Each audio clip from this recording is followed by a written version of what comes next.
and dainty to her finger tips, she did not look more than 19, though her age was 24. How shall I describe her save to say that her oval, well defined features were perfect? Her dark arched brows gave piquancy to a countenance that was remarked wherever she went, a merry face with a touch of impudence in her smile, the face of an essentially London girl.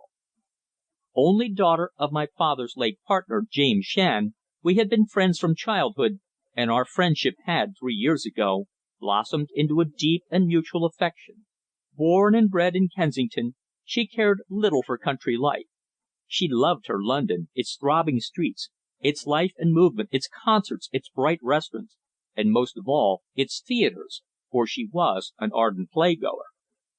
My father, Edward Royle, was head of the firm of well-known chemical manufacturers, Messrs. Royle and Shand, whose works were a feature of the river landscape close to Greenwich, and whose offices were in St. Mary Avenue. He had died 2 years before, predeceasing his partner by a year. The business, a big one, for we were the largest chemical manufacturers in England, had been left solely in my hands. Shand's widow still lived with Phrida in Cromwell Road, drawing from it an income of £7,000 yearly. As for myself, I was a bachelor, aged 32, and if golf be a vice, I was greatly addicted to it. I occupied a cosy set of chambers half way up Albemarle Street, and am thankful to say that in consequence of my father's business acumen, my balance at my banker's was increasing annually.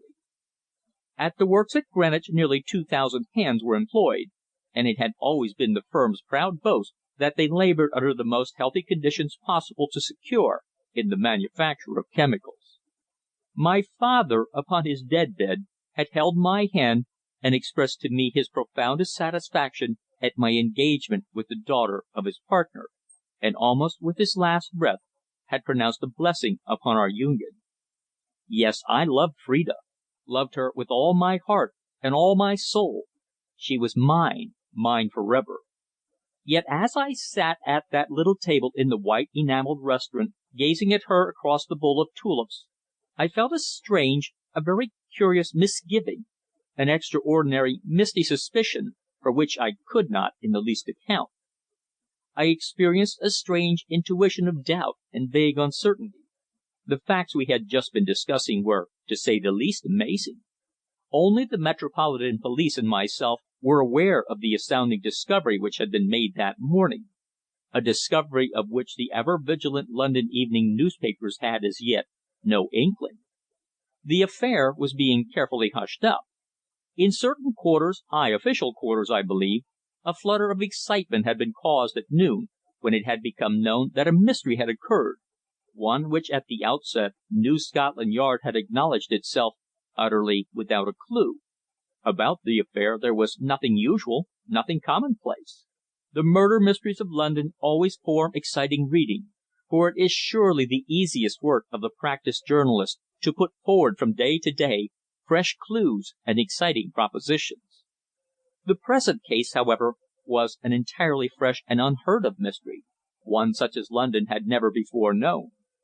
In the whole annals of Scotland Yard no case presenting such unusual features had previously been reported. "Have you no theory as to what really occurred?" Phrida asked slowly, after a very long and pensive silence. "None whatever, dear," I replied. What theory could I form? What indeed? In order that the exact truth should be made entirely plain to the reader, and the mystery viewed in all its phases, it will be best for me to briefly record the main facts prior to entering upon any detail. The following were the circumstances exactly as I knew them. At 25 minutes to 10 on the previous night, the night of January the 6th, I was at home in Albemarle Street writing letters. Haines, my man, had gone out, and I was alone when the telephone bell rang. Taking up the receiver, I heard the cheery voice of Sir Digby Kemsley asking what I was doing. My prompt reply was that I was staying at home that night, whereupon his voice changed, and he asked me in great earnestness to come over to his flat in Harrington Gardens, South Kensington, at 11 o'clock. "And look here," he added in a confidential tone, "the outside door will be closed at 10:30 and the porter off duty. I'll go down just before 11 and leave the door ajar. Don't let